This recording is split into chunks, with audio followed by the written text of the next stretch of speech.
intelligent, thought-provoking, and entertaining review of what the hell happened on this planet in the last 7 days, we need to sit back and listen to the Iron Fist and the Velvet Glove. Welcome back, dear listener. Iron Fist and the Velvet Glove podcast. It's back to our usual format. Four privileged white guys in the leafy western suburbs of Brisbane. We're going to solve all of the problems of the world in the next 2 hours, or 3 or 4. I'm Trevor, aka the Iron Fist, over there worrying about what time he's going to get home because he's got a bike ride at 4:30 in the morning. Scott the Velvet Glove. G'day Trevor, g'day Paul, g'day Joe, g'day listeners. How are we all? And I'm still on the dole, by the way. But you've got interviews. I've got interviews. I've had a heap of interviews of late, actually. Yes. Yeah. With that spiffy haircut you've got and your trimmed physique and the little trimmed beard, you're going to nail this one. That's good. Yeah. I feel confident for you. Thank you very much. Yes. Paul, 12th man, welcome aboard. Greetings, Earthlings. Yes. And Joe, the tech guy, welcome aboard again. Evening, all. Just briefly, dear listener, you might know that we have beer sponsors who provide us with our beer supply. And tonight I'm drinking from Captain Doomsday, a Byron Bay Brewery premium lager, which is very nice. Yeah, and Captain Doomsday recognised that Joe doesn't drink beer and drinks rum, and provided a bottle of... Very kindly, I have to say, thank you. Sailor Jerry. So we've got that to keep Joe happy for the next few weeks and months, depending how much he drinks. So Captain Doomsday, the rum sponsor as well as the beer sponsor. Good on you, Captain Doomsday. Thanks very much, Captain. I'm quite partial to gin and tonics, by the way. Now we're putting in our specialty orders. All right, we'll see if there's a gin sponsor out there. Okay, so before we move on, so as you know, dear listener, this is a podcast where we talk about news and politics and sex and religion. Normally, last week I had an interview with Des, which is something a bit different. So that was good and fun to do to break things up.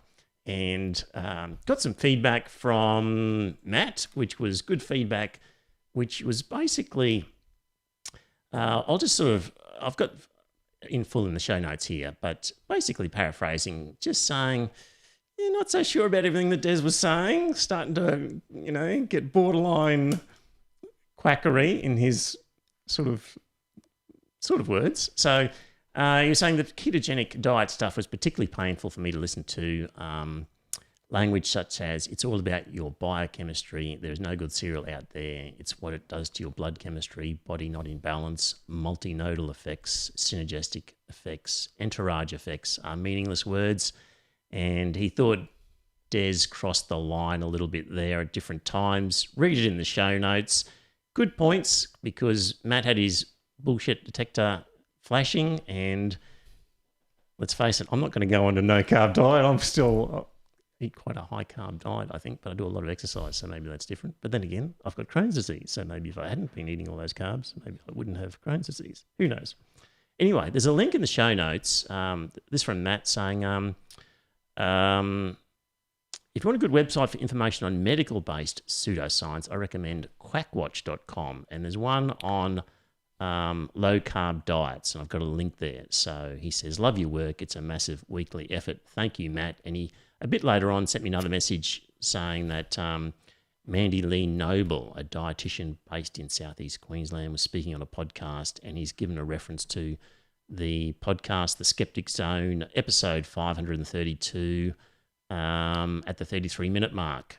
Have a listen to that. So all good points. So to balance what Des said, there we go.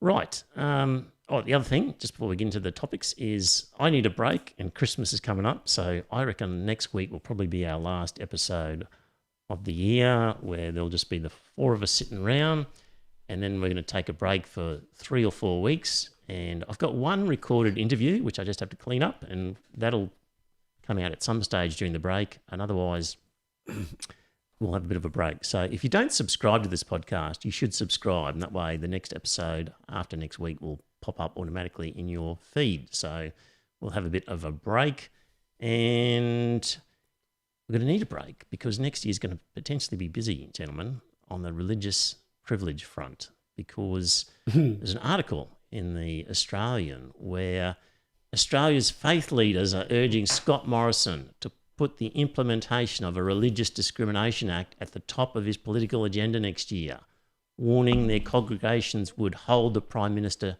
to his election pledge once COVID-19 passes. So a bunch of Christian groups have basically said, get cracking on that religious discrimination bill.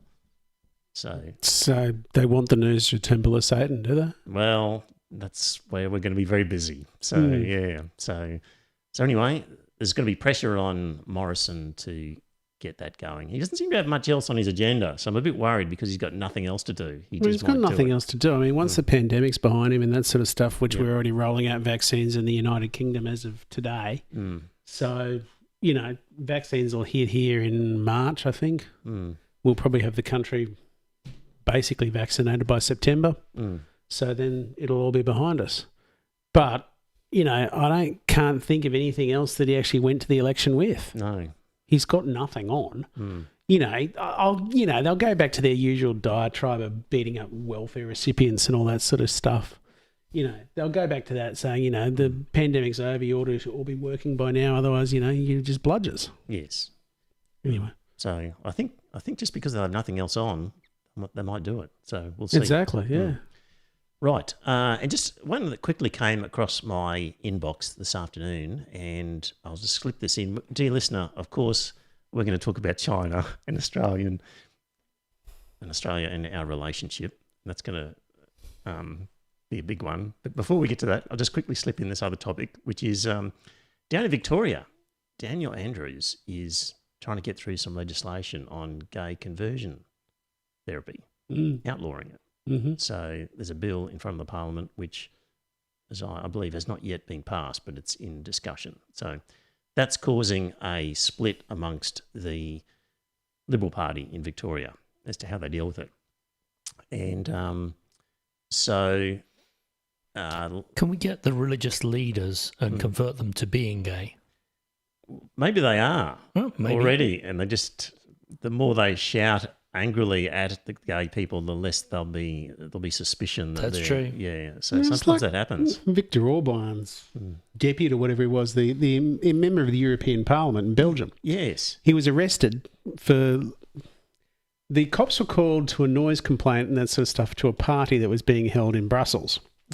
Anyway, when the cops burst in and that sort of stuff, they discovered 25 naked men in there. Yes. And Orban's deputy, whatever, was jumping out the window naked, and he had a backpack full of ecstasy tablets. Yeah. So that's why he resigned from the European Parliament. But he had been quite vehemently anti-gay. Now, he had actually rewritten the Hungarian constitution to completely strip any rights at all that LGBT people had to even having their relationships recognised. And yet here he was carrying on with blokes. Yeah. But don't you think he was just, showing his commitment to getting research, getting the facts, getting the facts before he, presented his proposals? Yeah. Anyway, it just goes to show. He's got a very good point here. He said the more venom against homosexuality, the higher the chance they repressed homosexuals. Yeah. There's a classic Hitchens quote. Yeah, there is. Yeah. I'll try and find it a bit later. So, okay, but just back to this Victorian legislation. So Labor's introduced legislation that would ban religious groups, including churches, from using prayer to change LGBTIQ people. Some religious leaders are saying the laws are too far-reaching and are a threat to religious freedoms. Archbishop Comensoli told The Age that the laws are too far-reaching. Who I pray to, how I pray, what I pray for, and most particularly who I pray with, is of no concern to any government, he said. So the legislation... I tend to agree with him there. I do too. I mean... Prayer doesn't do anything. So it's of no real harm if they're allowed to pray for someone, but... So hang on. Who he prays with in private is fine, but who he has sex with in private... Yeah. Good point. Actually, good point, Joe. Yeah. I had the same thoughts. I thought, actually, that's a fair... is it really just saying you can't pray? So I thought that bill was to do with more sort of intensive psychological treatment of... No, it definitely includes prayer. Goes beyond just... Why would they bother including prayer? Well, Here's the thing, dear listener. It's always... Are they actually saying in the legislation that they can't pray? I'll get to it. Well, here's the thing. There is the answer right there, Scott. So it actually says in the legislation, these things, dear listener, you have to read the source material. It's like with these COVID articles that get shared around and talk about a report or an article.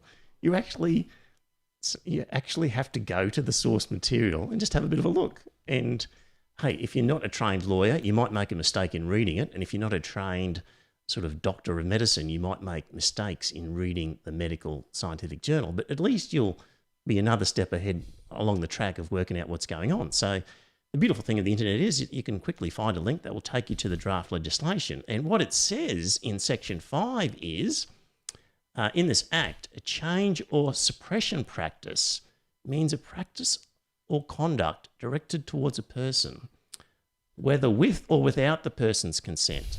Okay? So even if the person consents to this, it's still a problem.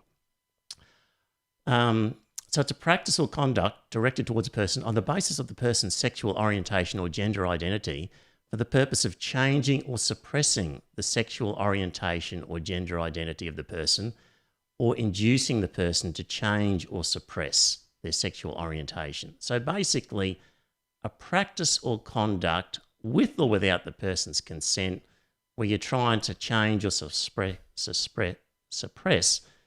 the sexual orientation or gender identity.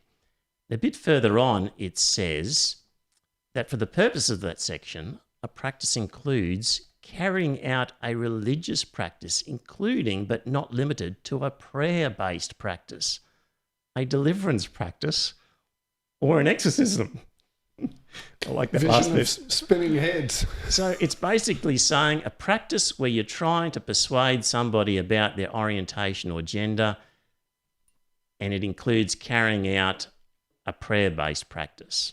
That's what is the definition of what they're looking at here. And you think, wow, that includes organising a prayer meeting, even with the person's consent, to change their feelings. But you've got to read on further where it says the actual offence is where you engage in such a practice and the change or suppression practice causes injury to a person, and you are negligent when you are engaging in the practice as to whether it would cause injury. So basically, when we said before, well, what's the harm in somebody praying? Well, if you pray and you do this and you don't cause injury, you'll be fine.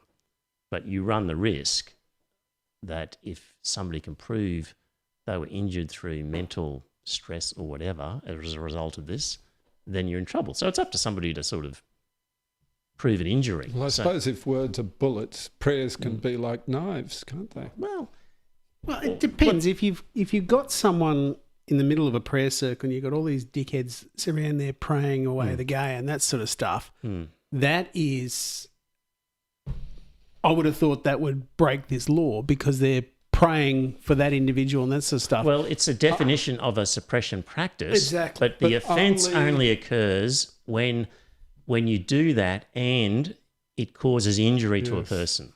Yeah. So okay. So that person couldn't. Well, that person could have been psychologically injured by the prayer and that sort of shit. Correct. Which it would have to be proven. Yeah. So, which is pretty difficult, I would have thought. Yeah. So if somebody says, I'm just doing harmless prayer, you'd say, well, you'll be okay if it's harmless prayer. But you want to be careful because if you're psychologically damaging somebody, then you're up for an And I think offence. that there's a lot of coercive effect in a group. Mm. So Absolutely. If you've got a whole group of people there praying over an individual in the middle of a room, then that is coercive, like you said.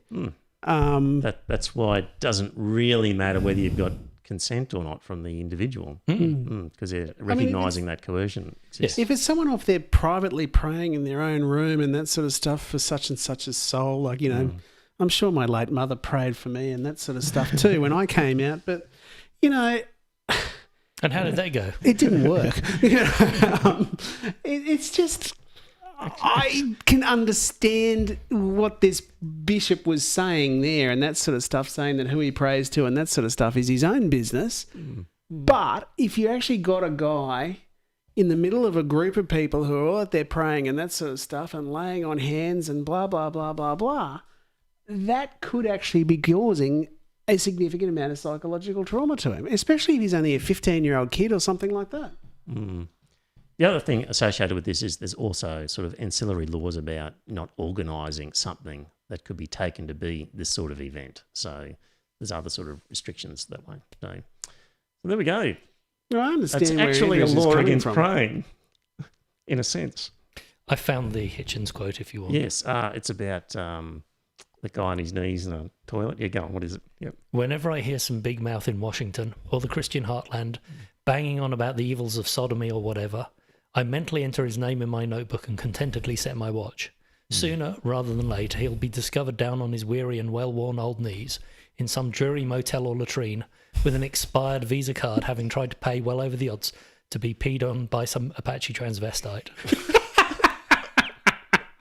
Yeah. It is good. Yeah. He had a way with words, didn't he? He did. He did have a real way with words. He did. It's a real pity he died. So anyway, that's what's happening in Victoria, yet to be passed. That's causing some angst amongst the Liberal Party. And interesting that we've actually got a law against prayer if the prayer causes damage to somebody in those circumstances where you're trying to convince them to change their sexual orientation or gender identity. And it's interesting that it includes a religious practice, including but not limited to a prayer-based practice, a deliverance practice, or an exorcism. So Noosa Temple of Satan will have a little bit of fun with that because the Victorian law on the face of it is helping to stamp out exorcisms. So They'll have to relocate a couple of states, though, won't they? They'll have to relocate.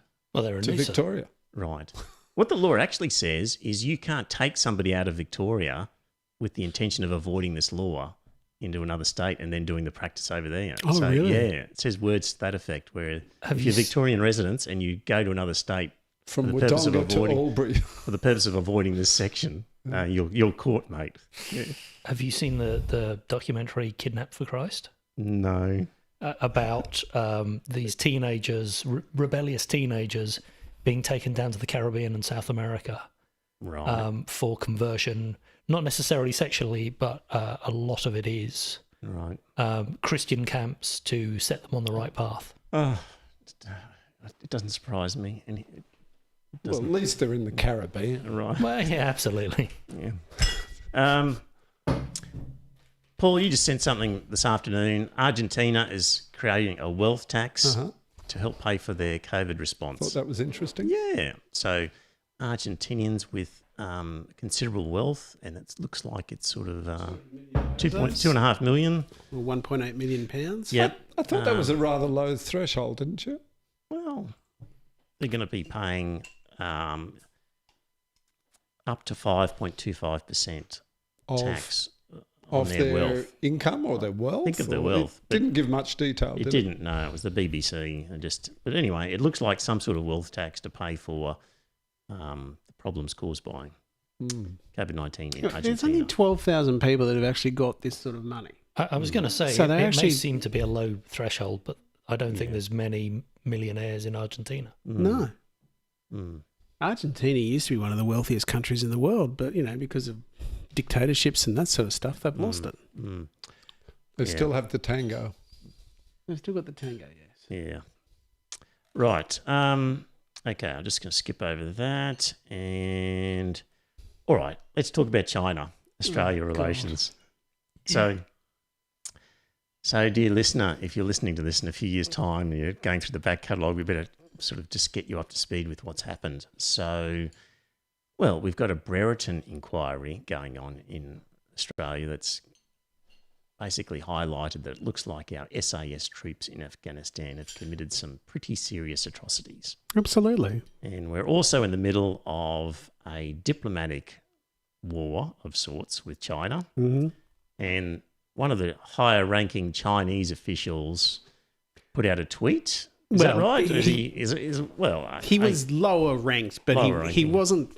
He was an official of the Chinese Foreign Ministry. Right. So, anyway, He would have done why- it with Beijing approval, presumably. Oh, absolutely. Yeah, that's what Nothing I'm saying. goes on without Xi's approval. Yeah. So it's not a mistake. It's a.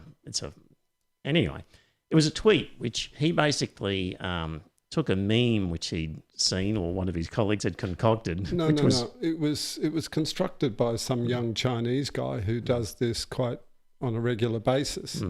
And the foreign ministry guy saw it and liked it and reposted it on his own Twitter feed. So the picture was of apparently an Aussie soldier with a young girl, I think, and a knife in his hand, seemingly about to slit the throat of the young girl. And she's holding a lamb. On the actual photograph, it says, "Don't be afraid. We are coming to bring you peace." And when this guy retweeted it, he added the comment, "Shocked by murder of Afghan civilians and prisoners by Australian soldiers, we strongly condemn such acts and call for holding them accountable." Which is precisely what's going to happen.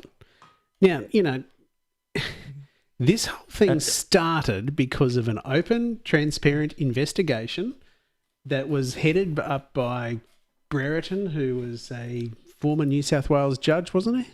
Don't know. Yeah. Anyway, he headed it up. He's handed the report over to the government. He said 19 soldiers have been implicated in the murder of 39 Afghan civilians or prisoners. Anyway, they were disarmed combatants. Well, some And of not them, children. The thing about the children apparently was just hearsay, and they didn't find any real evidence to support that allegation. They are prosecuting the whistleblower who went to the ABC, though. Well, we'll get into the evidence about children. But Did you find some? yeah, so we'll talk about that. Okay. Yep. Daniel says he was a former Supreme Court Justice. Thank you, Daniel. So we'll just get on to Morrison's reaction. Scott Morrison was aghast at this, and he probably went a bit over the top, actually. yeah. Well, what did he say? He said that It's a repugnant... the Chinese government should be totally ashamed of this post. It diminishes them in the world's eyes. It's a false image and a terrible slur on our great defence forces and the men and women who have served in that uniform for over 100 years. There are undoubtedly tensions that exist between China and Australia, but this is not how you deal with them. So I agreed with what he said. However, it should have come from someone lower down the food chain rather than Morrison. right. Why? Why? Because Morrison was up the top. This other guy's from lower down the food chain. So what he's doing is he's overreacting to an illegitimate tweet that came from a lower level person.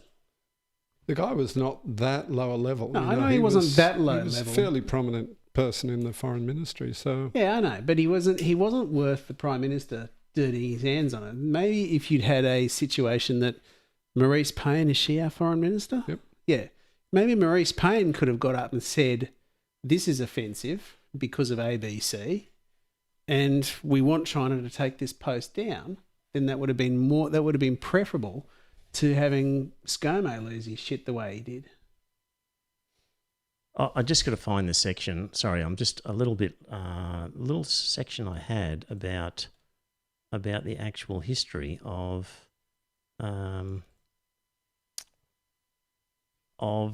what they found in terms of. So the Brereton report has got lots of redacted sections in it. So there was a report done that helped lead up to the Brereton report. And in that, report, done. it refers to children being killed and implying that their throats were cut, men and boys, by SAS soldiers. And the Brereton report has areas in it that are redacted that we cannot read yet. Mm-hmm. But in areas it says this is some of the most despicable stuff that could possibly have been done by our services. So given that a report that led up to the Brereton report talks about the slitting of throats, and given that the Brereton report's actually got a lot of redacted sections, it seems that it's going to turn out quite likely that, in fact, SAS soldiers slit the throats of children. Well, that's a big assumption, Trevor, I'd say. Well, we certainly know that they've killed children. So there's been multiple... How do we know that? Well, they've admitted to it in terms of SAS activities in Afghanistan where civilians have been killed, including children. Well, So- civilians do get killed in war. exactly. And children often get killed too. But Yeah, exactly. it's quite So- another thing to say that SAS soldiers were slitting the throats of children. Well, at this stage, with the report that led up to the Brereton report saying that's what we're talking about, and the Brereton report having redacted sections, I'd be putting my money on it that that's what happened. And also, depends on your definition of children. Because a 17-year-old is technically a child, Yeah. but they're certainly old enough to pick up a rifle and go fight. And not in Queensland, by the way. So if any of our listeners are in Queensland and your child gets arrested at schoolies or some such event like mine did some years back, and he was only 17 and the police locked him up for a night and wouldn't let him call his parents because he was 17. And in Queensland, 17, they treat them like adults. That's true. Yeah. Yep. So, look, ultimately, the Brereton report's saying that we did some really terrible things, quite possibly this exact thing. It is possible. It is possible that children were murdered. Yes. Yes. And what Morrison should have gone was, well, we've done enough despicable things. You don't need to make up a doctored photo. Like, let's just, we examine these things. It'll come out in the wash. People will be dealt with, unlike your system. But it was the character of the image, wasn't it? It was not just a fabricated image, but it was an image deliberately designed to make Australians look like bloodthirsty murderers. But our report's already saying we killed innocent... Not we. Our soldiers did. But that's what the picture is of, a soldier. A small number of our soldiers did despicable things. No argument that killing unarmed combatants or civilians is despicable. No argument there at all.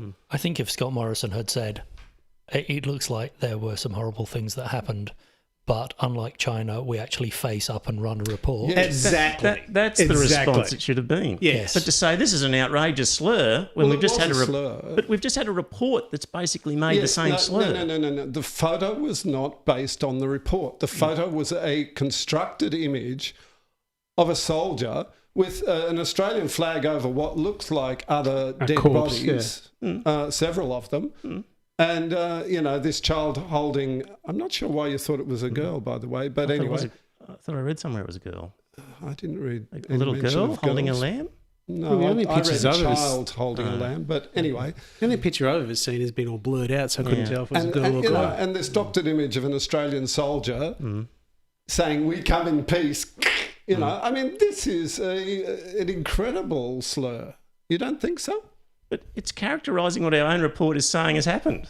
No, and nothing. Was there anything in the report saying that they slit people's throats while saying "we come in peace"? That's not the point. It is the point. But the point is we've got cold-blooded murderers in our defence force, and from the Chinese point of view, we're going, you've got a terrible human rights record. Which right? they do. Yep. And the Chinese are simply turning around and going, well, people in glass houses shouldn't throw stones. That's what they're doing. I mean, I agree with Scott that they probably should have said, well, unlike China, the Australian military holds its soldiers to account when they do the wrong thing. Indeed. That would have been a perfect response. It would have been the appropriate but to say, response. I'm outraged that you suggest that we're killing innocent people. Well, we've just had a report that says that's what we're doing. Not we. We, as in our soldiers. A small number of soldiers among thousands that have served in Afghanistan. But the Chinese image didn't say all Australians are doing it.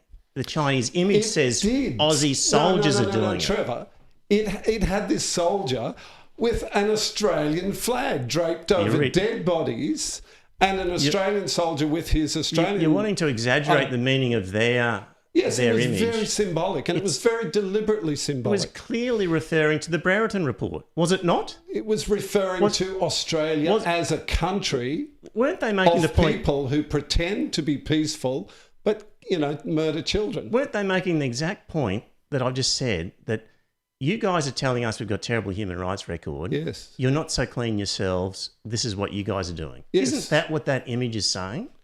I think it's symbolically says a whole lot more than that.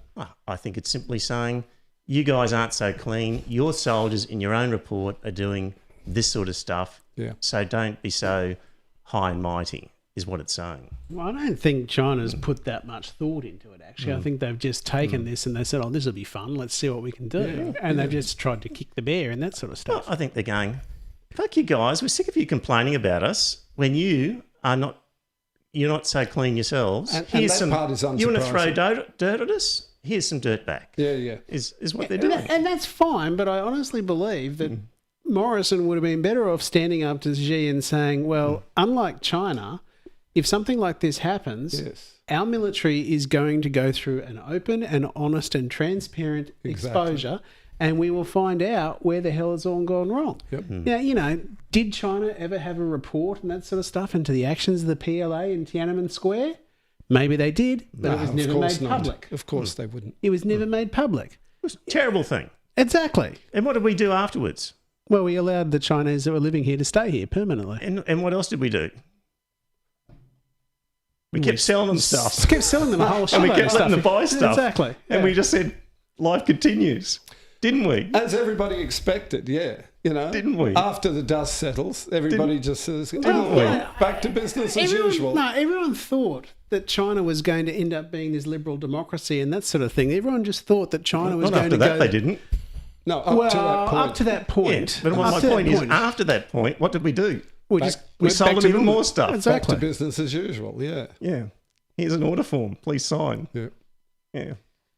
There's a lot of hypocrisy on both sides, I'd say. But, yes. but certainly I think that there's more hypocrisy on the Chinese side because, as Scott rightly pointed out, the Australian government is holding an inquiry. It's open and transparent, except for the redacted parts. And they're going to hold those soldiers to account. One would have thought so. I really would not be surprised if the next step is to set up a special prosecutor and that sort of stuff to work out who they should be charging. Clearly, our They already know who they're going to charge. our human rights record is better than China's. Like, that's not without question. But the point is, from the Chinese perspective, it was if I was in charge as a win. But I'm not. I haven't suggested for a minute that our human rights record is not as good. What I'm saying is, of course they're going to do this. And if I was in charge of China at this point in time, I would give that guy a promotion and say, good on you. Like, you stuck it to him. You like these pesky Australians throwing around this shit about us all the time. We need to put them in their place. And that's what they did. But it's just one part. Don't you think they've already put us in our place with the wine ban, not the yet. barley ban and everything else? No, because what happened? They banned, 4 or 5 products. We had problems with meat, we had problems with barley, etc. Timber, right? lobster, that was after wine. Morrison with suggesting that we should have an inquiry. Cotton. We should have people Inquiry go of in. weapons inspectors power, Okay, which after was that- ridiculous. Okay, yes. so after that, they started enforcing some trade things, right? Okay. What did Morrison do?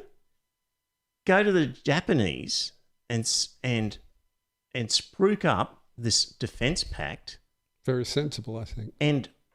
And what else did he do? Instead of just Zooming a meeting with them in the middle of a pandemic, he physically goes to Japan to sign it and to spruik it as this amazing defence pact between Australia and China as part of this agreement with India and America. So when you say, they've already kicked us, why do they need to kick us again? Well, in the middle of this fight, Morrison decides, bull in a China shop, I'm going to go to Japan and China's most bitter enemy and do this public deal with them. And, of course, then China's going to go, really? Trevor, these sorts of defence pacts, they don't happen overnight.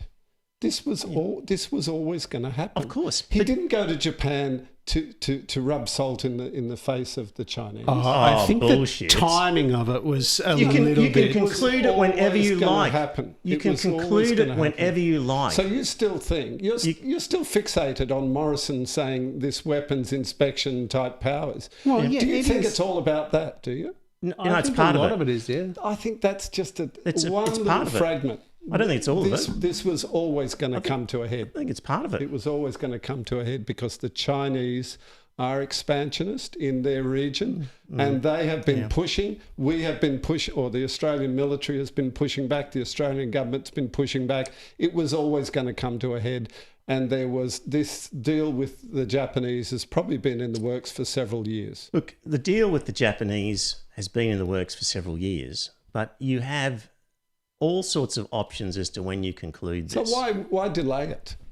Because you're in the middle of a shit fight with China. Why throw fuel onto a fire with an important trading partner when you don't have to? Because they've shown themselves not to be a reliable trading partner. So what difference would it make anyway? Because it's about face.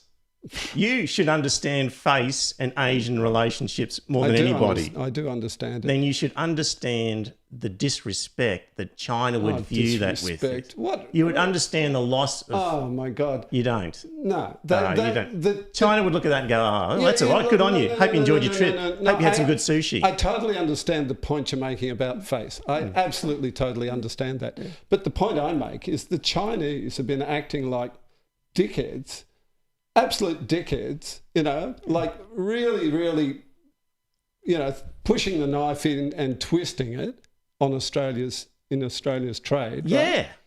And why?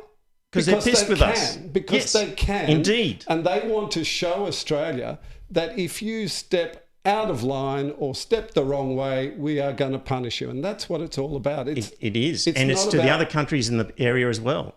It's also sending a signal to they're sending a signal to the other countries. Absolutely. See what's happening to Australia? If you want to create a problem for us, here's what's going to happen to you. And you what they're doing. You don't think that it's in Australia's interest to, in front of those other local, regional countries, Australia says, look, we've had enough of this local bully pushing us around, so we're not going to take it anymore. Anybody else with us? I mean, it's maybe in Australia's interest to just stand up and say, look, sorry, but we don't do business this way. We're a peace-loving country and we want to trade with people in a cooperative, equitable fashion. If the Chinese want to use their might and their size to push around small players, well, we're going to demonstrate to the world and to the the regional community of nations that you don't have to put up with it. You don't think that's a good thing to do? I think it would have been a hell of a lot more terrible idea. Okay, you would. Yeah.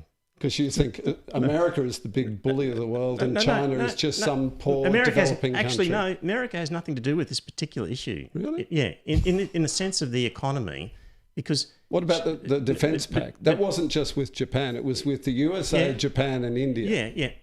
But that was sort of signalling that the essence of this problem isn't so much the US. It doesn't really come into the calculation. It is we sell so much to China and we import so much from China that if we want to say, well, China, fuck you, if you want to be like this, we're not going to trade with you, that's going to cause us enormous problems and it will be not even a mosquito bite to them. And that's why Morrison didn't say fuck you. He said... No, but he did. When he went to Japan... That's not saying fuck you. Yes, it is. That is saying we have interests. No, we have our own interests and we will stand up for our own interests. No, it's precisely what he did because he could have conducted that agreement. He could have concluded it at any time. He could have done it by Zoom. He didn't have to physically go there, but he did it as a... He's exempt. He's a VIP. He did it as a fuck you to China. Wow. And as a stirring of adding fuel to a fire that was already raging. It was a terrible diplomatic move because at this point, as I said to you weeks ago, or months ago we were talking about China is a competitor, but it's a customer. You have to manage the relationship. At certain points, you have to fight and draw a line, but at other points, you have to give. You can't get everything your own way. What's our trade minister's name? Simon Birmingham. Yeah. I think has been extremely restrained and diplomatic in everything he said. Right. He can't get a phone call to the the Chinese. And what does that tell you, Trevor? He has tried to be diplomatic, to talk it over, and they've just sort of slammed the phone in his ear. It tells you that Morrison's actions have closed the door on Birmingham. No, it tells you that China is a regional bully. Right. Well, I think that China did did put the phone down before the Japan trip came up. Well before.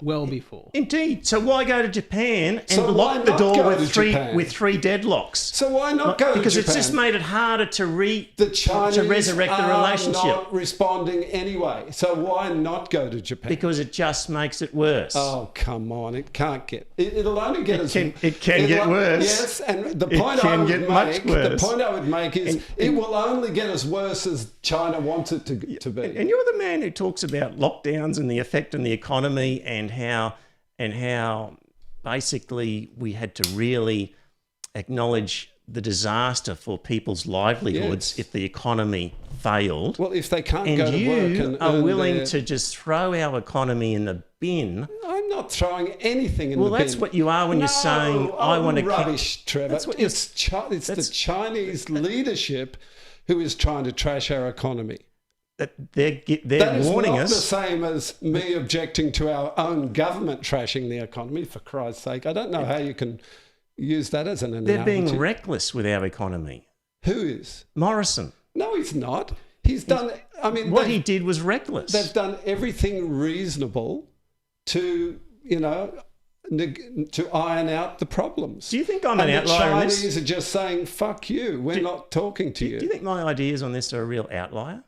Your ideas? Yeah, well, the proposals I'm putting forward in this, do you think I'm like quite an out there outlier in my approach to this? Not necessarily an outlier. I know there's a range of viewpoints on this issue. Because when I read the John Menadue blog... Well, I don't read it, so there you go. you should, because there's a lot of ex-diplomats and a lot of ex-ambassadors to China and other countries who are basically saying the same thing I'm saying. How many? When you say a lot of diplomats? 3, 4, 5 who are saying this is crazy the way Australia has handled this. So this is not some Trevor pro-socialist, communist, crazy red view. This is experienced diplomats who are saying Australia and Morrison have fucked this up badly. It did not have to go this way. So they're entitled to their point of view. I know. And so are you. I am, but I'm just... The way you're reacting is like I'm half crazy. But I'm telling you, this is not some outlier I just strongly disagree with you. Yeah, but it's not some outlier sort of viewpoint on this. It's quite... it's quite a viewpoint amongst many. Say if we looked, we would find just as many diplomats who thought that it was about time the Chinese... Find me some. Right? Who aren't defence-based experts. Exactly. What's wrong with defence-based experts? Their motivation is war. Okay, so you're talking about people whose motivation is trade. These are retired ex-diplomats. Their motivation is diplomacy. They're ex-public servant professional diplomats. Mm-hmm. That sort of people. And there would be others who would disagree with them, I'm sure. Yeah, there would. But I'm just saying it's... I don't think you're going to find a majority of diplomats or ex-diplomats on your side there, Paul. I think the majority would actually line up with Trevor there. You might think so, but you might be wrong too. Yeah, exactly. Now, I don't know which one I really agree with because, it's a tough issue. It is a very tough issue. And I think that it would have been a hell of a lot better had the Australian economy been, what's the word I'm looking for? Gone outside of China. More diversified. Exactly. Diversified our opinions, diversified our customer base rather than just relying on China. Well, they're going to have to do it now. It's not easy. It's not easy, I agree. Tell that. So who are the winemakers? But look, easy or not, there is, if the Chinese say, we're not going to buy your wine anymore, And there's a whole list of stuff. It's not just I'm wood well and aware of that. beef. There's a whole list of stuff, Yes. and they are going to continue to add more and more stuff. So what do you say to our winemakers? Well, I'm going to say to them, this is life in the real world. And unfortunately, our best customer has just, chucked a spazzo. And they're not going to buy our stuff anymore. So we're going to have to do our best to find new customers. What else can you do? I mean, we're not going to sort of, say, okay, trade is everything. Trade is the only thing we care about. And so we're going to do whatever you want us to do, China. Just please keep buying our stuff. I'm not suggesting that. Well, what choice do we have? If China says we're not buying it, we can't force them to buy it. We just have no choice but to look for other customers. And if the Chinese want to lock up Uyghurs and pull their organs out of them, or if they want to do other things, we can't stop them there either. Of course we can't. We have to be realistic in what we can get done. So we can't just bluster about stuff that is impossible. We have to pick and choose. At some stages you have to draw a line, but in others you have to recognise... But don't you think it's also important to make a statement on principle? In the diplomatic world, you don't unnecessarily pick a fight openly. You work behind the scenes. Yeah. You don't broadcast your fights like this. No, I agree. It probably should have been done more discreetly. But, for all we know, Morrison, you're talking about why did Morrison have to go now to Japan? For all we know, he has intelligence that we don't have access to for very good reasons. That might have prompted him to get it done quicker rather than later. I don't buy this. I don't buy this. We need these security laws because our intelligence people know stuff and we can't tell you what it is, but trust us, we know it and we need it. That's bullshit. Like Morrison has special knowledge of stuff that needed... What is in the end? It's actually a pissy little agreement. This thing with the Japanese was nothing pissy. Yeah, it was nothing major. It was a tiny little agreement. Why did the Chinese get upset about it? Because Morrison beat it up as a defence pact out of something that was actually a pissy little thing. This is the annoying thing about it is... What was pissy about it? Well, it didn't actually make major changes. It was about... what the rules apply when your soldiers are when Australian soldiers are in Japan, for example, and whether they can be charged with offences on the ground in Japan. That was just one detail, I believe. That wasn't the heart of the agreement. That's the example of the. It was a pretty low key agreement that Morrison built up as a defence pact when he didn't have to. This is part of the problem. Yeah, but when two countries have a mutual defence pact, they always have to iron out the agreements of what happens to our military personnel when they're in your country and they step out of line and do something bad. Yes, they always have to iron that out. Yep. Can you just move the microphone a little bit? Is his voice? Is it too peaky? We just missing a bit, or me? No, it's coming through your microphone. Oh, is it? Okay. He's okay. So what's mine? Is mine too close? No, you go. Far? If you go closer, then Joe can turn your microphone. I don't know. Anyway, how is it now? All right, it's good. Sorry, maybe I'm just interfering. I shouldn't be. But sorry. That's all right. What is this defence agreement? If I can find it. So they've reached a defence pact that will allow their forces to train in each other's territory as both countries seek to navigate tensions with an increasingly assertive China. So this is from The Guardian. Morrison told reporters that Australia and Japan shared an alliance with the US and significant trading relationships with China. He said the importance of the new defence pact cannot be understated. Good. In the middle of a shit fight with China. Oh, fuck China. You can't say that. You clearly don't own a winery trying to sell shit to them. The Australians have you got gone out of their way to be polite and diplomatic, and the Chinese have snubbed them. So that's what you do when you have a big customer. So you say, "Oh well, fuck off then if you don't want to talk to me." Yeah, and to all those businesses, too bad. Oh look, and I find this. I feel for the business people and the wine producers and all of them. They're going to do it tough for a while, absolutely, and that's not good. They're going to go broke. Not just going to do it tough for a while. Possibly, they're going to go broke. So. But you don't go crawling to a local bully because But you see, that's not about crawling. That's you about want to keep your lunch money. That's you know? about has Japan fallen foul of China in terms of trade? Has China suddenly stopped imports from Japan? No. Yes, Trevor. No, you're wrong on that. It was in the last, I don't know how long ago, it might have been a couple of years ago, it might be 3 or 4 years ago, but yes, China in fact restricted exports of, what do they call them?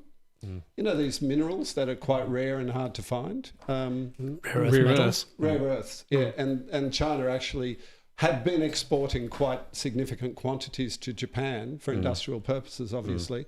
And they suddenly cut the amount that they were willing to export to Japan, which was a big problem for the Japanese.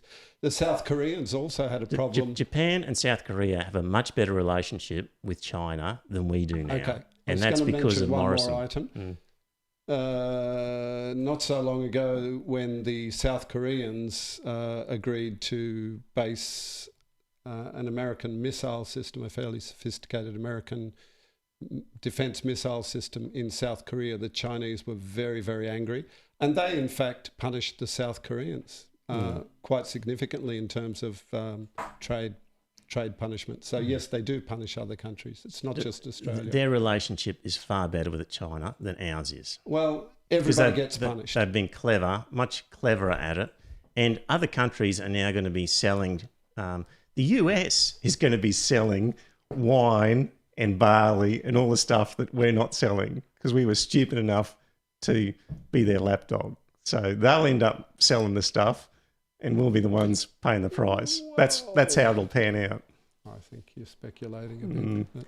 Well, you've already seen that already, that China has bought all their barley from the US. Yeah, of course they will. They'll buy it from someone else. Whoever else will supply it, of course. We know that. So, you know,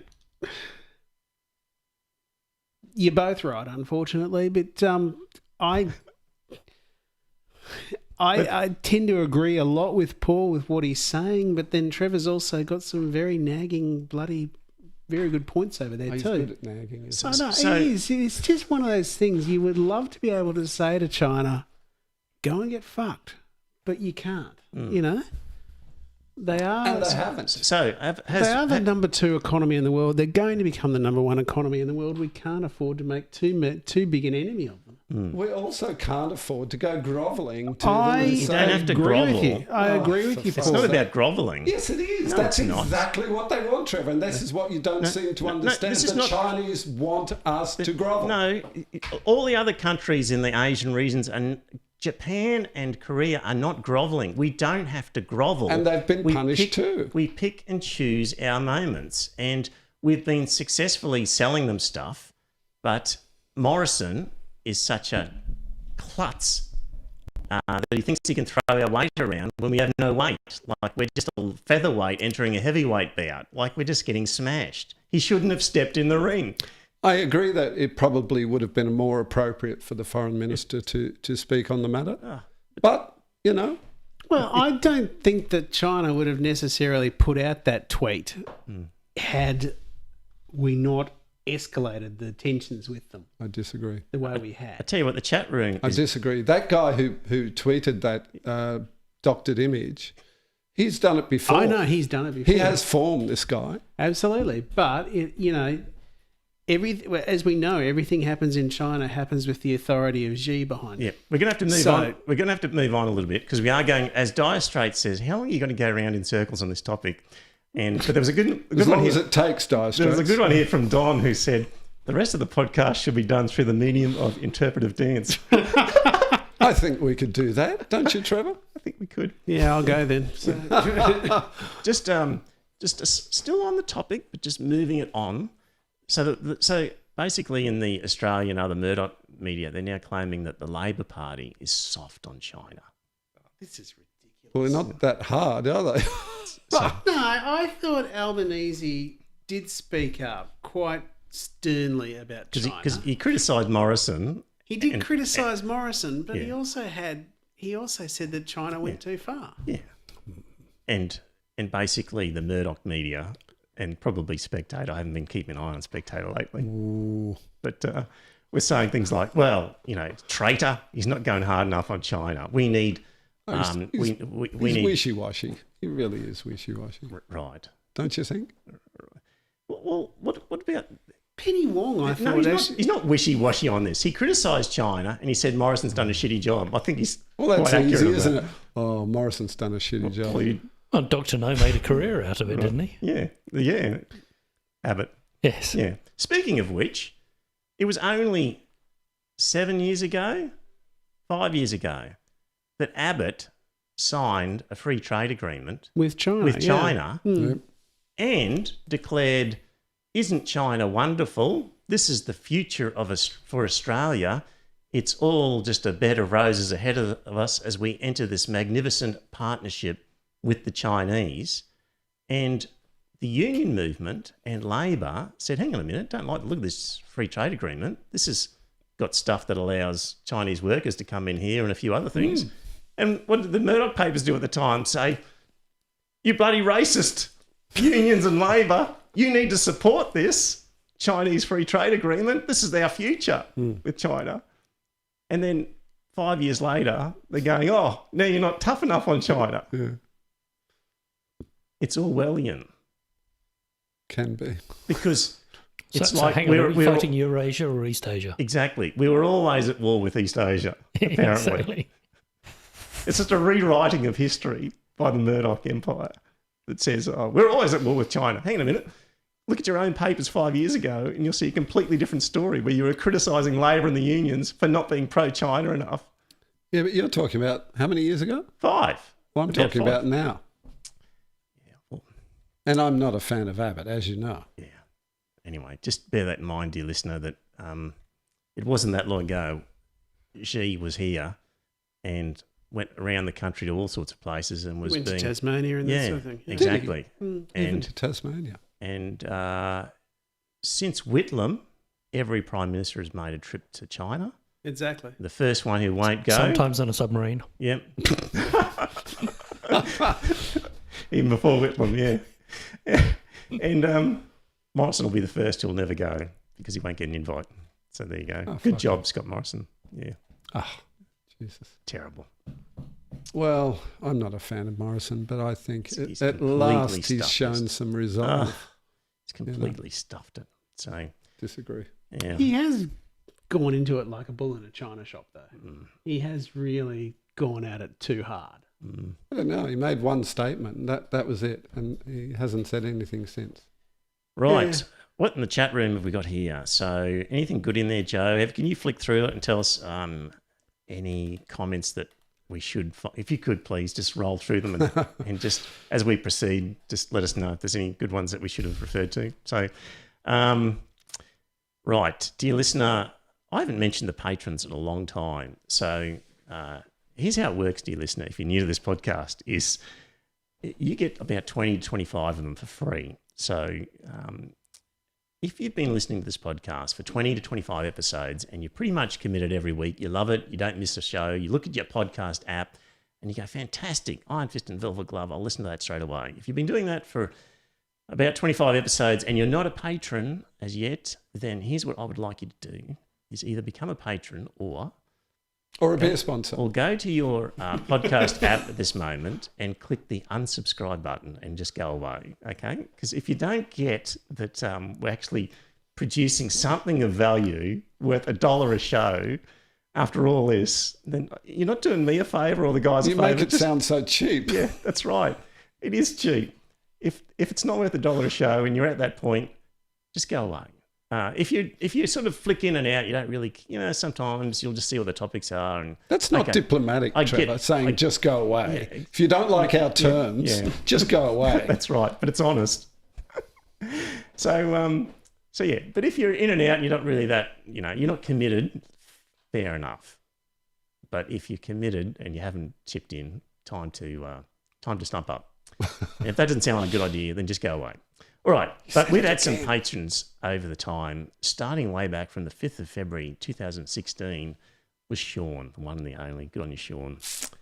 Followed by Janelle Craig, John, Landon Hardbottom, Wayno Ayame, Allison, Tony Wall, Jimmy Spud, Kane Birch, Bronwyn Ben, Pele, Maddock Man, Dominic DeMassi, Liam McMahon, Daniel Curtin, Harry Watson, Gavin S., Peter Gillespie, Captain Doomsday, who also comes through with beer and rum, Andy Dowling, Murray Waper, Melinda, Adam Priest, Professor Dr. Dentist, Glenn Bell, Craig S., Matthew, Clinton Riggs, Alexander Allen, Paul Waper, Tom Doolan, Tero, Camille, Donny Darko, John in Dire Straits, yet another Pinker fan, Graham Hannigan, Mark Clark, Citizen 6, David Coatley, Andrew Jackson, Yam Yam Blue, Shane Ingram, Craig Ball, LB, P. Slizzle, Shailene Martin, Stephen Twigger, David Hanby, Wayne, Branwyn, James Leanne, Sue Cripp and Matt Dwyer.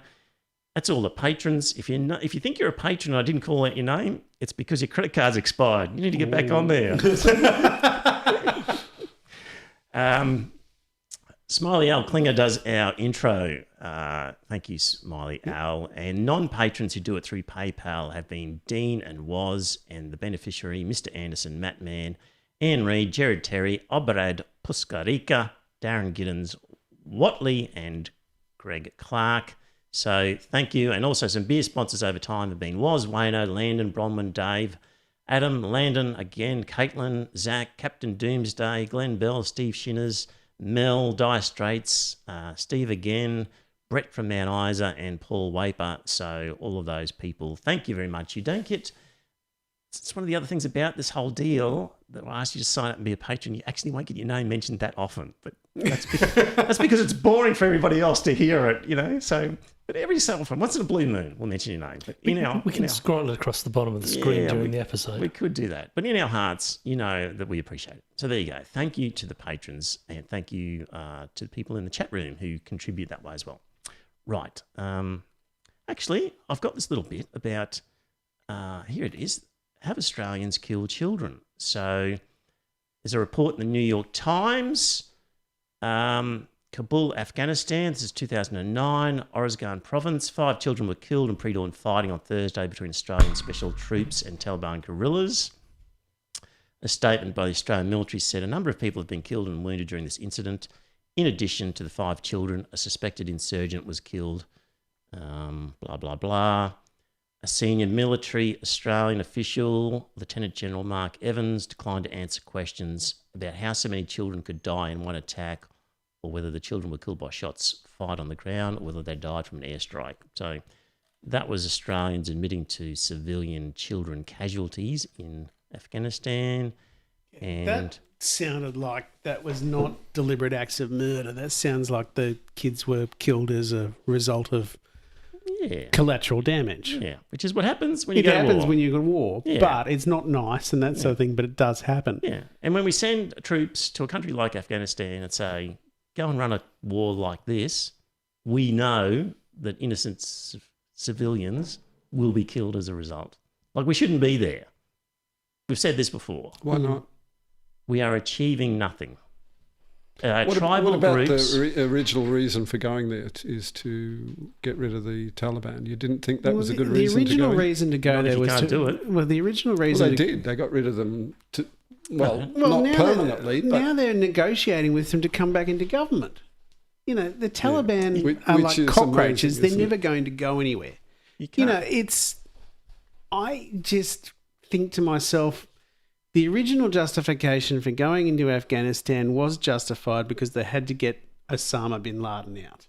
Now, had the Yanks have actually committed troops on the ground and that sort of stuff, rather than just going with the airstrikes and that type of thing, well, they did put some troops on the ground, but not... thousands and thousands. Yeah, I know, but not initially, though.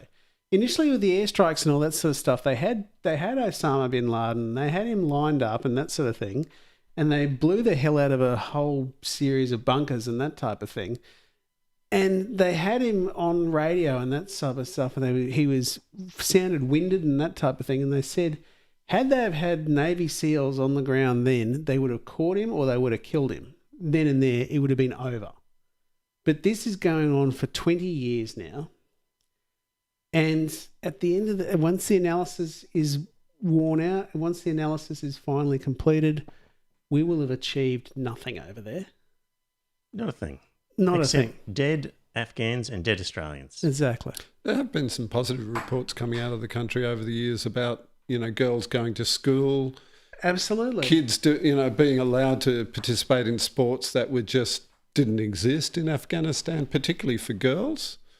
And, sadly, they've built up the hopes of a lot of people in Afghanistan, which are now going to be just thrown in the rubbish bin, which is tragic. It's a tragedy that we should never have entered in the first place. Yeah, but when you say they didn't achieve anything, I disagree. They did achieve some good work for some ordinary Afghan civilians, particularly women and girls, who've been shown that they don't have to live like that, as Once the troops pull out, they will. I know, but at least it's given the women of Afghanistan some sort of idea that it doesn't have to be that way. And that has some value, I think. Yeah, but In the overall scheme of cost of lives, it hasn't don't you worked. think though, Paul, once the Western troops actually leave and that sort of stuff, and the Taliban gets back into power and that type of thing, you're going to have this regretful situation that the women are going to be back in burqas and all that sort of thing. The women aren't going to be allowed to go to school. It will be a disaster. Sadly. Yeah, I'm afraid that will happen. But there is some value in giving people hope and ideas about how things can be different if the circumstances are changed. I definitely think that has some value. Their only real benefit from that is that they can look, things are so much better in Australia. I should try and get to Australia. But then we don't want them here. No, I don't think that's the point at all. I think that the was point. impossible to do without killing lots of people. That's the problem. Yep. Well, changing their minds without changing their minds at the very least. So because it came at the cost of so many lives, it was a debacle. Look, there've been a lot of changes in human history, particularly in the last few hundred years, and a lot of them are based on just people changing their mind about how things are and how they could be. And I think that has incredibly... So you think Australia should have gone to Afghanistan? Yes. And should still be there? Well, that's a very difficult question to answer, isn't it? Because obviously Australia by itself cannot achieve anything. Well, you calculate things differently to me. The whole lockdown thing, you had this whole calculation of the value of people's lives and their existence and you've saved lives with COVID, but look at the disaster you've caused to these other people with their livelihoods. I think you're a little bit negative. You do a very different calculation to what I do on these things. You weigh them up very differently. I don't see any comparison at all with the COVID lockdown. It's a weighing up of good and bad, and you weigh them up very differently, the results of these things. Possibly. See, just going back onto that, I remember being at my cousin's eldest funeral. Now, he was killed in Afghanistan. How many funerals did he have? No, it was only his funeral. His eldest funeral? No, my cousin's eldest son. Oh, I see. He was killed in Afghanistan. They brought his body back here and he was cremated up in Gayndah. And I read his name on Anzac Day. You did, yes. And commiseration. Yeah, it's okay. But Senator Faulkner was the defence minister at the time.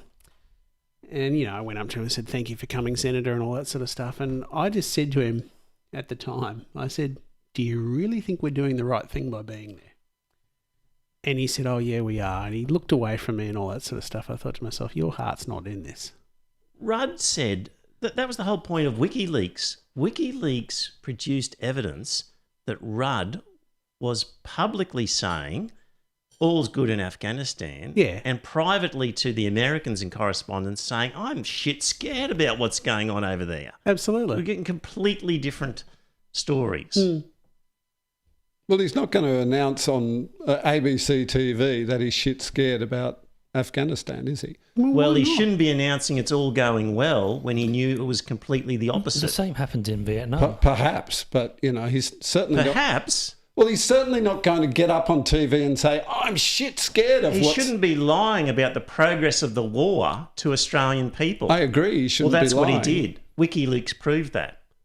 Okay, point taken. But, obviously there are some things that you do not say to the public about what your military is engaged in. You don't say, "We're about to attack this place over here tomorrow night," because obviously they'll defend it.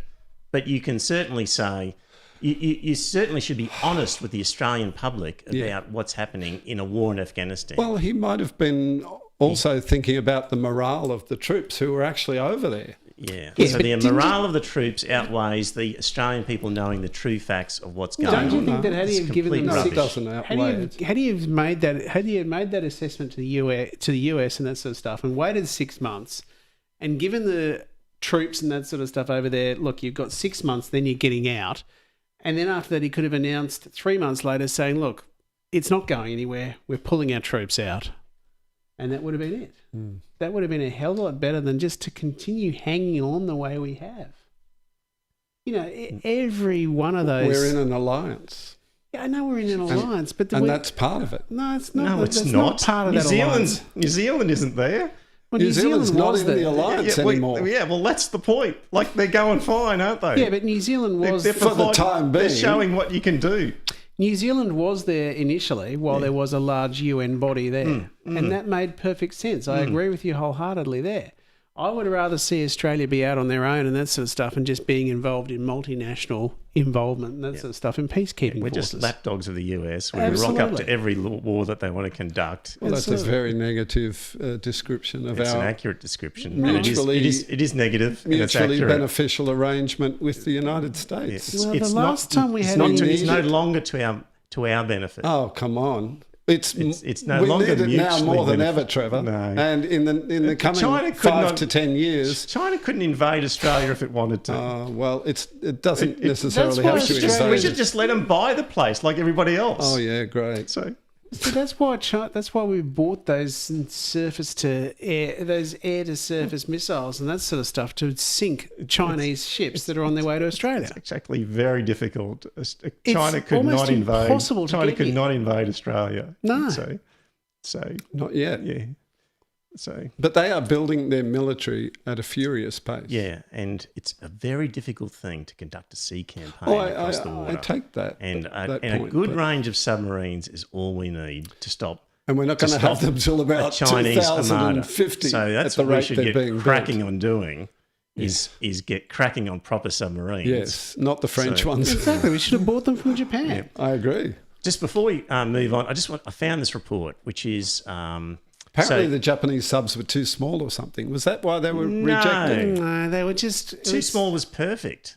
They just want them Perfect for you, but No, you just want them to in terms defend of local waters. yeah, perfect for you too. But in terms of the reason why our defence, experts in the military who made the choice, why the Japanese subs weren't acceptable to them, does anyone know why? Yeah, because the military wants the ability to sail around the South China Sea as part of a mission with America to actually attack. So they wanted longer range, China, longer range. to be an attacking force against China rather than a defensive force. Do you know what? If you study martial arts, and you probably have at some point, do you know what they say in most martial arts? They say the best defence is a good offence. So there you go. They also say things like don't go into a gunfight with a knife and stuff like that. Yeah. And So- we could probably think of others too. Anyway, I just want to make this point about throat slitting. Just to backtrack a little bit, but a Dr. Samantha Cromverts, she helped initiate the Brereton Inquiry with a report. And in it, there's 2 paragraphs. Dr. Cromverts was told that after squirters, now squirters is special forces speak for people who run from compounds when our troops advanced or attacked them.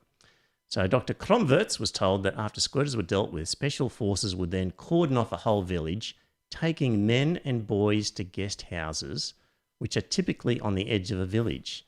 There they would be tied up and tortured by special forces, sometimes for days. When the special forces left, the men and boys would be found dead, shot in the head, or blindfolded, with throats slit. And in another paragraph, a specific incident described to Dr. Converts involved an incident where members of the SASR were driving along the road and saw 2 14-year-old boys whom they decided might be Taliban sympathisers. They stopped, searched the boys and slit their throats. The rest of the troop then had to clean up the mess, which involved bagging the bodies and throwing them into a nearby river. So No doubt, and this is according to John Menadue, no doubt Brereton refers to these incidents in detail, but that would be in the 6 redacted volumes of the Brereton report. And at page 103 of the report, referring to the entirely redacted chapter 2.50, Brereton says, what is described in this chapter is possibly the most disgraceful episode in Australia's military history, and the commanders at troop, squadron and task group level bear moral command responsibility for what happened under their command, regardless of personal fault. So that's what I had in mind when I was talking to you about throat slitting. Now, don't you think, given that the Chief of Defence Force, who said initially that he was writing to the Governor General to remove the unit citation from them, don't you think that was entirely reasonable? No. I don't know so much about the years and I don't know so much about that. Okay. Yeah. But why would you punish a whole unit for the bad behaviour of a small number of them? Well, 39 of them, 19 of them are 39 incidents. Thousands of Australian troops have served in Afghanistan. It's not the troops, it's the special forces. Yes, and their whole command structure looks to be suspect. Yes, but hundreds of special forces troops have served in Afghanistan, and they've singled out 19 bad guys. That is still a small minority of the total number that have served. Yeah, I can understand that. So, but I just of think, course, you're not going to remove the citation for their service of the ones who didn't do anything bad. Why would you do that? Well, because you've just got to, if you go take us back there and reread that, Trevor, where you've got that whole point where they're saying that, you've got that suggestion that people are having that 2 14-year-old boys having their throats slit. Yeah, but who was doing it is the question, and how many people were involved. Yeah. Like it's been a 20-year exercise in Afghanistan. So, for the first 15 of those years, maybe none of this sort of shit was happening. Maybe. So I've got some sympathy for the guys who went. I think there should be an effort made to find the ones responsible and to deal with them rather than painting, particularly when you're going back a long way. But this I understand what you're saying. This shows a failure, I think, of absolutely command authority. It does, yeah. And Yes, and so commanders should definitely be responsible for the commanders in charge of the troops who do stuff. But unfortunately, it reflects on the whole of the troop. Yeah, but I don't think it reflects on somebody who was there 20 years ago and left 15 years ago. But conversely, there's an optic to giving a reward to everyone, including those who behave badly. No. I think the idea was that those who are found to have behaved badly will not get any awards or citations, but the others will. And those in charge of them should be... Yeah, those in charge of those particular soldiers. Look... We agree, Paul. Yeah. You and I we sometimes are on the same side on something here. Do. So. When I was training to be a high school teacher, one thing that I'll never forget, and they said, if you've got a rowdy class... They said offence is the best form of defence. Let me finish. They said... Slap the kids first. They said if you've got a rowdy class, but obviously it's just, certain students misbehaving... Chop the snake off at the head. Oh, Jesus Christ. I'm sorry, I thought it was funny, Paul. Go ahead. They said, okay, how do you discipline that class? Okay, some teachers will just say, the whole lot of you are staying in at lunchtime. Yep. So what happens then? The good kids become resentful. Yes. Because they didn't deserve it. Yeah. So that is a huge mistake for a young teacher to go into a classroom and, have a bit of trouble with the class and saying, the whole lot of you are staying in at lunchtime. I agree. You have to be selective. You have to discipline the ones who deserve discipline and treat the others as they deserve, which is to be treated well. The kids who didn't deserve it will, after lunch, give the kids who did deserve it a kicking. No, they won't. Yes, they won't. They're much smaller. Because they don't have a power. They don't have the power to do it. Yeah. One of my daughters was very annoyed when that sort of blanket punishment was applied to the class. It's terrible. It was one of her big gripes in life was when that happened. And the teachers just get the whole side off. Yeah. Whole class offside is what I meant to say. Yeah. Yeah. So no, I think they have to be selective. I'm fully supportive of those troops who did atrocities, who committed atrocities. They definitely should be held to account and, possibly imprisoned, whatever. Yep. Find the naughty ones and punish those specifically. Exactly. Much like what China's doing with us at the moment. Yeah. No. I would not categorise us as naughty. Just a joke. I know. Come on. Keep an eye on that chat room for anything good that's going on in there. I'm sorry in the chat room. We're really... There was discussions about whether or not the US provided naval support for East Timor. Yeah, well, we asked for help in East Timor and they said, no, you're on your own. And that was, in the end, a breach of the ANZUS Treaty. But in the end, it was a good decision by the Americans to stay out. It wasn't a breach of the ANZUS Treaty because Australia wasn't under attack. Exactly. Well, does the ANZUS Treaty say you have to be under attack? Yes, it does. That's what it's about. It's a call for mutual assistance? defence treaty. It's a mutual defence treaty that actually says there's a hidden little line in there that says that something like in respect of defence forces allocation at the request of our parliamentary debates and that sort of stuff. Mm-hmm. That doesn't mean the Marines are coming. What that says is we'll argue about it in Congress, and if we decide to send troops, we will send troops. Daniel says the US did help in Timor, ! They sent US Navy ships. Well, I don't remember that. There was some discussion around the US being involved. Google that, Joe. And they sent logs as well, apparently. No, there was some log support as well. There was some logistical support and that sort of thing. I think the Yanks actually provided, but that was about it. Yeah, I think they didn't want troops around because obviously the Australian troops had relationships with the Indonesian. Troops. Exactly. So whereas the Yanks didn't. Yeah. So it was a good decision by the Americans not to be involved, but I thought it was a technical breach. You're saying not? No, it wasn't a breach of the ANZUS Treaty because Australia got involved in that and that sort of thing. And Howard went into that way too quickly. He did the right thing and that sort of stuff in the end. However, he should have got the Yanks on side first because the Americans. It was Clinton at the time. There was some speech and that sort of stuff he was giving in Auckland.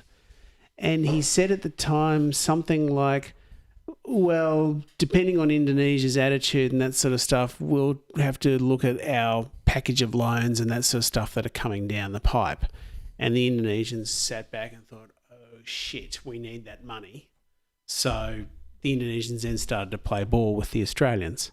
Mm-hmm. But I think Howard should have got in contact with Clinton first and said, we need you to make some sort of backup statement to this because otherwise we can't afford to go in on our own. Anyway. All right, we need to move on because I haven't researched that off the top of my head. So we're just speaking without good knowledge of the facts at our fingertips. But just a point that David William McBride is an Australian whistleblower and former British Army Major and Australian Army lawyer. And he was basically the whistleblower who said, there's all this bad stuff happening in Afghanistan, and he went through every possible forum he could within the army to try and have these matters addressed, and nothing ever happened. So he went outside that, and he is charged with several offences and is awaiting trial, which are basically all the stuff that's appeared in the Brereton report. So that sort of... There you go. Timor, the US contributed 7 ships. There we go. However, Australia was the biggest with 14 ships deployed.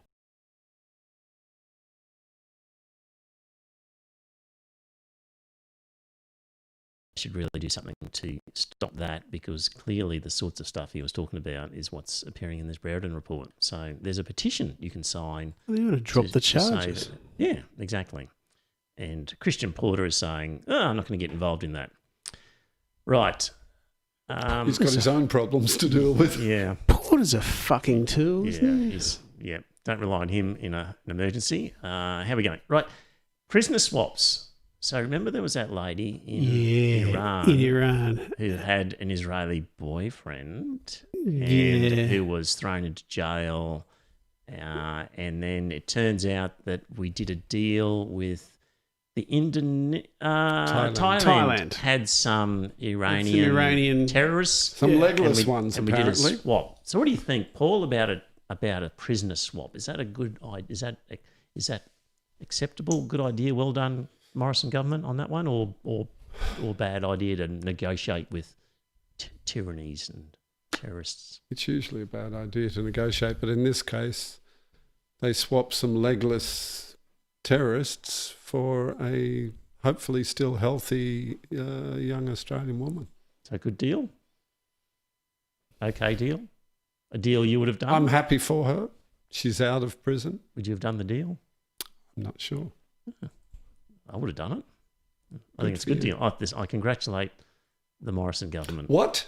You're congratulating the Morrison government? Yeah. I have witnesses. Yeah. At different times. In fact, probably at least 2 or 3 witnesses out there in 16 podcast land. apparently. This goes to show when it's appropriate. Really? Yeah. Good on you, Trevor. And, clever in the sense it was all done diplomatically, behind the scenes, no blustering about it. It was done behind the scenes, cut a deal, done and dusted. Now they're saying, no deal was done, it was just a coincidence. Well, okay, if that's what you got to say, that's what you got to say. But did they say no deal was done?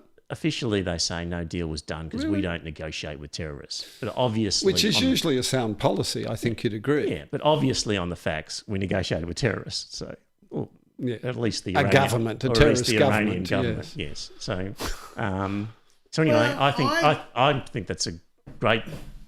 It's a good outcome. Good outcome. Well done, Morrison government. It's a good outcome for the young lady and that sort of stuff that was involved in all that sort of shit. But don't you think that she would have there died? should be a little bit more let the buyer beware? If you're going to travel to a place like Iran, this sort of shit can happen.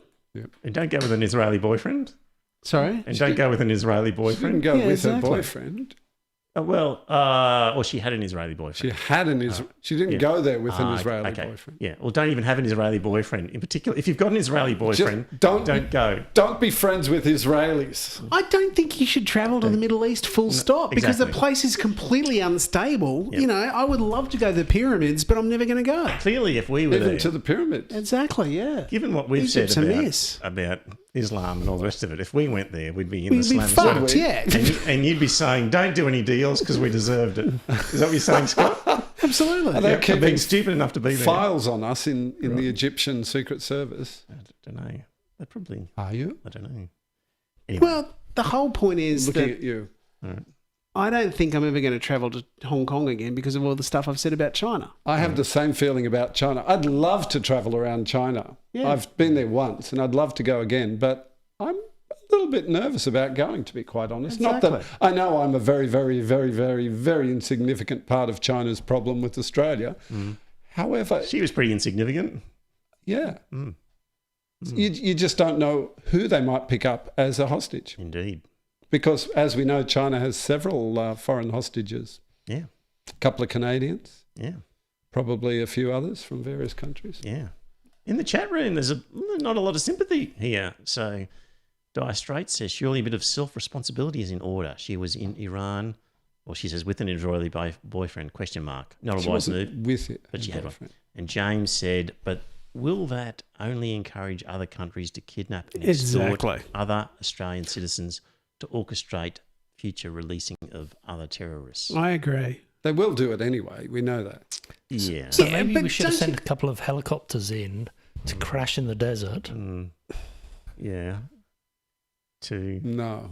Americans in the 1980s rescuing hostages in Tehran. Right. And that didn't go well. No, we couldn't do it by force. But certainly not by force. Yeah. Anyway, for the deal that was done, yeah, it's a bit iffy. I think it's a bit iffy, but I mean, they gave up a couple of 3 Iranians, I think it was, who had been in the act of committing a terrorist act in Bangkok, I think. Against an Israeli diplomat, wasn't it? And they failed miserably and injured themselves, apparently. Here's my idea. If prisoner swaps are okay, we should do one with the UK and get Julian Assange back. Who are we going to trade for Julian Assange? I looked it up. Did you? There are 602 UK-born prisoners in our jails. Any that they would want back? I don't know. No. If a prisoner swaps on the cards, let's do one with the UK Yeah, but- and get Julian back. But hang on, they have UK to born, actually- so they're dual citizens, or I don't know. I'm just prepared to swap them. Right. Yeah, but the UK actually has to They want them back. Yeah, that's true. And they probably don't. Because Australia does deport convicted criminals after they've served their time, doesn't it? Yes, it does. Indeed. Is the answer. Yeah. So, you know, there's probably none that the UK particularly want to come home. Yeah. Might leave this one for next week. I thought we'd talk about where you and I agree or disagree. Let's leave that one. That'll take some thought. Yes. The agreements list was shorter than the disagreements list. So, yep. Oh, I think we agree on a lot of stuff. Yeah. Now, remember there was a lady in Sydney who was working in quarantine hotels and she tested positive. Yeah. And it turns out that she was commuting and she wore a mask on her commute, placing her in a minority of Sydney commuters. And there's a quote here from somebody saying, but like all people that wear a mask, sometimes she adjusted it. Nothing is a perfect guarantee. So she's got COVID. She's got a mask. She's on public transport. Was the mask effective in preventing her from passing COVID to other people? That's the whole point of masks. That report that we were talking about the other week didn't address that scenario about the person with COVID wearing a mask and the transmission by them to other people. It focused solely on people who didn't have COVID. Does that stop them from getting COVID by wearing a mask? So that's an important part of mask wearing, if not the most important part, that study did not address. Anyway, have you been to the emergency department of a hospital recently? yes. Yeah. Were they wearing masks? They were initially. The last time I went, we were told there's no community transmission of COVID in Queensland, and therefore, apart from a initial check on registration, nobody was wearing masks. Yep. That's what I found too when I went into the Marta and that sort of stuff. When I dropped that knife on my toe, they had the guys out the front were wearing masks and all that sort of stuff. Did you hit it? Sorry, Did you get the toe? my toe was stabbed. Yes, by a knife. Why, Anyway. why would you want to do something like I didn't that? mean to do it. I did it anyway. It'll all be in my book. Good. But, you know, the guys at the front were wearing masks. Once you got through and that sort of stuff, they didn't wear masks. And I was really surprised the doctor even shook my hand. Yeah. Did he? Yeah. Or she? He did, yeah. A friend of mine went to emergency a few days ago, he told me, because he had an asthma attack or something. He said nobody was wearing masks. And he said he has friends who are nurses, and he said they don't think masks are particularly effective either. Again, at protecting them or to stop it spreading? He didn't say. Right. But anyway. I'm sure if you went to a hospital in a country where COVID is rampant, In the Yes. UK, they'd everyone all would be be wearing masks. masks. Yeah, exactly. That's In the whole the UK, point. they'll be in masks. Whether or not they're effective. And don't forget, we have No, nurses. because they are effective. They'll be wearing them. We have nurses here who are anti-vax. So being a nurse isn't a guarantee against knowing. Of course it isn't. But, you know, the jury is still out on masks. Let's put it this way. I'm sorry. My Find me a scientific. My friend credible. who's an ER doctor in the States, where it's endemic, lives in PPE when she's on duty. Yes. That must be a bit sweaty. Yeah, it is. It's horrible. Actually, I applauded the Morrison government before on this prisoner swap. Again? Well, I did, is what I'm saying. And Oh, now, okay. just for balance, Yeah. I'll criticise Labor as well. For what? Christine Keneally, former New South Wales Premier, now Senator, said about decriminalising drugs, I'm highly concerned about the decriminalisation of drugs in countries overseas and the message it sends to young people. So I'd strongly urge the Cabinet to slow down and listen Oh, to some dear. experts. What an idiot. For God's sake. She's a tool. Yep. And There we in go. New South Wales, Gladys Berejiklian is still holding out against decriminalising, marijuana and things like that, and pill testing as a whole lot of. Because she set up an inquiry, didn't she? And On pill testing? on how to deal with drugs taken by young people at festivals, whether it's pills or marijuana or whatever. And she was probably expecting them to come back and say, yeah, we have to control this. And they came back and said, pill testing is a great idea. Decriminalise drugs. You're just criminalising young people for things that young people are going to do anyway. So she didn't get the result that she wanted, but she's still holding out and doesn't want to change anything by the looks of it. Sadly, Pill testing, no. Corrupt boyfriend, yes. Scott, you remember the Humanists? Yeah, I am. What's this Australian Humanist it's group? a different. It's some sort of amalgamation. It's not the amalgamations of us all and that sort of stuff. It's just some sort of humanist thing that's going to be all Australian. That's all. So there are various state chapters. Yeah, there's state chapters and all that sort of stuff. And then you got this Australian humanist, which is something that's just going to be an overarching body and that sort of stuff. But we're not giving up any of our money to them. Right. Okay. Anyway, there's some launch this week of this Australian Humanist, and I've got a link there in the show notes. If you're interested in becoming an Australian Humanist, Alison is one of our people who watch us and gets involved here occasionally. She's involved in it somehow, I think. Yeah, she's involved with the Queensland Humanists. Yeah, I think she's also involved in this one, I think. Absolutely. So, yeah. Okay. So have a look at that if you're interested in that. And look, I think I'll have to leave it till next week about agrivoltaics and nuclear power and the cost of generating power, solar versus nuclear. Very interesting. So I think we'll leave that till next week. There was a tweet by National Secular Lobby today that one of the councils was having a vote tonight on prayer. So I don't know what the outcome of that is, but that's one to watch. A local government council, you mean? Yes. Okay. So, all right, we'll see what happens there. Okay, well, good on you in the chat room. I could see it was going fairly frenetically in there, so that's good. Good that is there 13 still watching at the moment? Is that the figure you're seeing? Yeah, that's the figure I'm seeing. Good on you in the chat room. Thanks, that's great that you make those comments. I think we're probably too late to take calls, so we'll just leave that for the moment. Scott's got to get up at 4:30 in the morning and go bike riding, so I'm mindful of Scott. So next week will be our last one before we take a break, and that break might be up to 4 weeks, I think, by the time we come back together. There'll be some other stuff maybe, but anyway, I need to detox from Facebook and news and stuff, and I need to get on a beach and do some other things, clear my head. Yep. Yeah, so... Good idea. All right, dear listener, talk to you next week. Bye for now. Thanks very much for tuning in. Bye now. Bye, everyone. Night all.